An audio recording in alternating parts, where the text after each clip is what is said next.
நமக்கெல்லாம் தெரிந்த 27 நட்சத்திரங்களுக்கு மத்தியில் 28வதாக ஒரு நட்சத்திரம் உள்ளது என்கிறது ஜோதிட சாஸ்திரம். அதுதான் அபிஜித் நட்சத்திரம். உத்திராடத்திற்கும் திருவோணத்திற்கும் நடுவில் இடம்பெறக்கூடிய சூட்சம நட்சத்திரம்தான் இந்த அபிஜித் நட்சத்திரம். இது மகர ராசியில் அமைந்திருக்கிறது. உத்திராடம் 4ஆம் பாதம் மற்றும் திருவோணம் முதல் பாதம் மற்றும் 2ஆம் பாதத்தில் வரக்கூடிய நட்சத்திரம் இது. பிரம்மஸ்வரூபமான இந்நட்சத்திரத்தின் ஸ்தானம் ஸ்ரீ கிருஷ்ண பரமாத்மாவினுடைய தலையில் அமைந்திருக்கிறது. அதாவது மயில் இறகுக்கு பின்னால் அமைந்திருக்கிறது. மகாபாரதத்தில் இதன் மகிமை குறிப்பிடப்பட்டுள்ளது. மகாபாரதத்தில் குருஷேத்திர போர் தொடங்கும் முன்பு சகுனி சகாதேவனிடம் சென்று எந்த நேரத்தில் போரை தொடங்கினால் வெற்றி பெற முடியும் என்று நேரத்தை குறித்து கொண்டு வரும்படி துச்சாதனனை அனுப்பினார்.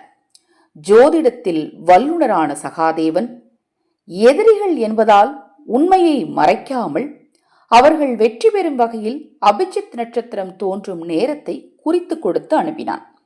இதனை கண்ட ஸ்ரீ கிருஷ்ணர் அந்த நட்சத்திரத்தில் கௌரவர்கள் போரை தொடங்கினால் அவர்கள் நிச்சயம் வெற்றி பெறுவார்கள் என்பதால் வானில் இருந்த அபிஜித் நட்சத்திரத்தை எடுத்து தன் மயிலிறகில் மறைத்து வைத்துக் கொண்டார்.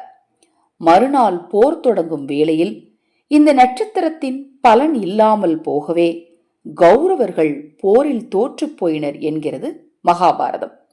இதுவே இந்த நட்சத்திரத்தின் பெருமையையும் யோகத்தையும் கூறும் தகவல் என்கிறார்கள் ஜோதிட வல்லுநர்கள். அபிஜித் நட்சத்திரம் மிகவும் சக்தி வாய்ந்த ஒரு நட்சத்திரம். இந்த நட்சத்திரத்தில் எந்த வேலையை தொடங்கினாலும் அவ்வேளை நிச்சயம் வெற்றி பெறும். இதனாலேயே பாரத போர் முடிந்ததும் தேவர்கள் ஸ்ரீ கிருஷ்ணரிடம் அந்த நட்சத்திரத்தை மீண்டும் அதனிடத்தில் வைக்குமாறு வேண்டுதல் செய்தனர். கலியுகத்தில் மனிதர்கள் பெரும் தவறுகள் செய்வர் என்றும் அபிஜித் நட்சத்திரத்தில் எந்த காரியத்தை தொடங்கினாலும் அதன் பயன் அலாதியாக இருக்கும். ஆகவே அது இன்னும் பெரிய தீங்குகளுக்கு வழிவகுக்கும் என்று கூறி அந்த நட்சத்திரத்தை அவர் மறைத்தே வைத்துவிட்டார். தேவர்கள் மிகவும் மன்றாடி கேட்கவே குறிப்பிட்ட நேரத்தில் மட்டும் இந்த அபிஜித் நட்சத்திரத்தை வானில் தோன்றுமாறு அருள் செய்தார். இதனால்தான் இந்த நட்சத்திரம் ஜோதிட சாஸ்திரத்தில் 27 நட்சத்திரங்களுடன் சேராமல் உள்ளது என்கிறார்கள் ஜோதிட வல்லுநர்கள். மேலும் உத்திராடம் 4ஆம் பாதம் அபிஜித் நட்சத்திர வேளையில் தொடங்கும் காரியங்கள் நிச்சயம் நன்மையில் முடியும்.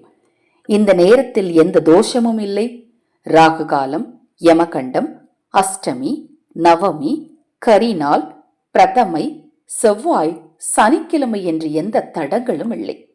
உத்திராடத்துக்கு கணபதி, திருவோணத்துக்கு திருமால் இவர்களை வணங்கி இந்த வேளையில் நல்ல செயல்களை தொடங்குங்கள்.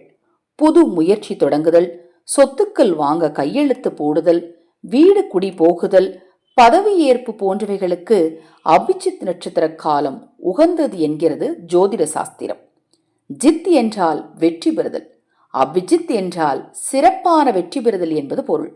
அபிஜித் நட்சத்திரத்தை ஸ்ரீ கிருஷ்ணர் சூடிக்கொண்டு முதலாக காட்சியளித்த திருத்தலம்தான் திருக்கண்ணபுரம்.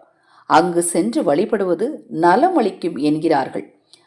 அந்த திருக்கண்ணபுரத்தில் அமாவாசை தின அபிஜித் நட்சத்திர காலத்தில் அபிஜித் நட்சத்திரத்தை சேர்ந்த ஸ்ரீ விபீஷண ஆழ்வாருக்கு நடையழகு காட்டி சேவை சாதிக்கும் வைபவம் நிகழ்ந்து வருகிறது. முடிந்தவர்கள் தவறாமல் இத்தலத்தில் சென்று தரிசனம் செய்யுங்கள். இதனால் நிச்சயம் உங்கள் வாழ்வில் வெற்றிகளும் மங்கள நிகழ்வுகளும் கைகூடி என்பது ஐதீகம். இப்ப நான் சொன்ன இந்த அபிஜித் நட்சத்திர கதை ரகசியம் உங்களுக்கு பிடித்திருந்தால் லைக் பண்ணுங்க, உங்க நண்பர்களுக்கும் உறவினர்களுக்கும் ஷேர் பண்ணுங்க.